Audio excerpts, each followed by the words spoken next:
राष्ट्र की अवधारणा क्या है? भारत में राष्ट्र की अवधारणा पर चर्चा केवल राजनीतिक नहीं बल्कि मनोवैज्ञानिक और सामाजिक भी है। आज मैं आपके समक्ष एक अत्यंत महत्वपूर्ण विषय पर अपने विचार प्रस्तुत करने जा रहा हूं। राष्ट्र कैसे बनता है?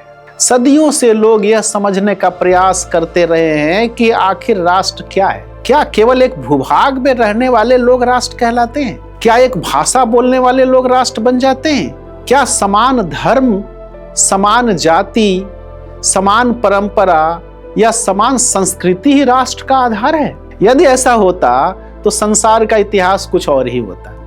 भारत, पाकिस्तान और बर्मा कभी एक ही राजनीतिक इकाई के भाग थे, परंतु एक राष्ट्र नहीं बन सके। दूसरी ओर स्विट्जरलैंड में 4 भाषाएं हैं, जर्मन, फ्रेंच, इटालियन और रोमांस। फिर भी वे एक सशक्त राष्ट्र हैं। यदि भाषा ही राष्ट्र का आधार होती तो अमेरिका के अंग्रेजी भाषी लोग ब्रिटेन से अलग होकर एक नया राष्ट्र नहीं बनाते। यदि धर्म ही राष्ट्र का आधार होता तो संपूर्ण यूरोप केवल 2 राष्ट्रों में बंट जाता, कैथोलिक और प्रोटेस्टेंट।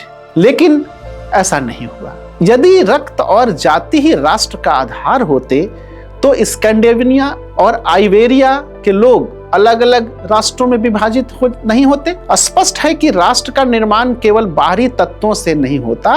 राष्ट्र का वास्तविक आधार है सामूहिक भावना, सामूहिक चेतना और एक साझा मनोभाव। जब लोग यह अनुभव करते हैं कि हम एक हैं, जब उनके भीतर एक साझा उद्देश्य, साझा गौरव, साझा भविष्य और साझा जिम्मेदारी की भावना उत्पन्न होती है, तभी राष्ट्र का जन्म होता है।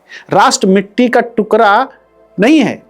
राष्ट्र केवल सीमाओं का नाम नहीं है। राष्ट्र केवल झंडा, संविधान या सरकार नहीं है।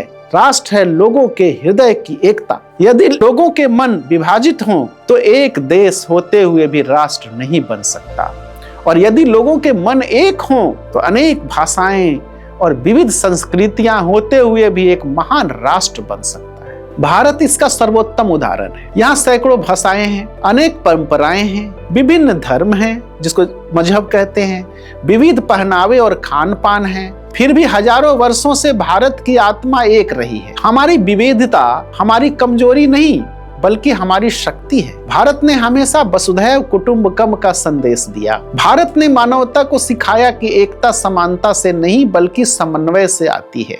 आज दुनिया में संकीर्ण राष्ट्रवाद, धार्मिक कट्टरता, जातीय संघर्ष और भाषाई विवाद बढ़ रहे हैं। ऐसे समय में हमें यह समझना होगा कि सच्चा राष्ट्र वही है जो मानवता को जोड़ता है, तोड़ता नहीं। यदि राष्ट्र केवल भाषा पर आधारित होता तो बंगाल के लोग कभी विभाजित नहीं होते। यदि धर्म ही सब कुछ होता तो धार्मिक देशों में संघर्ष नहीं होते।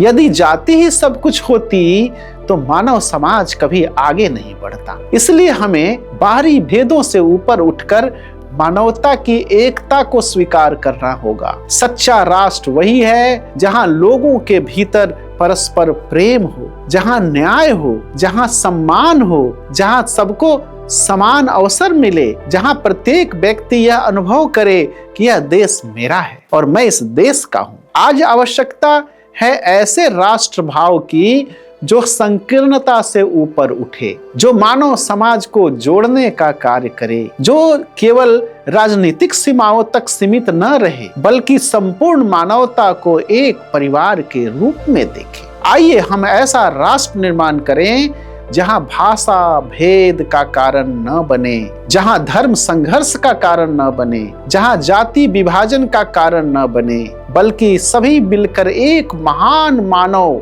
समाज का निर्माण करें।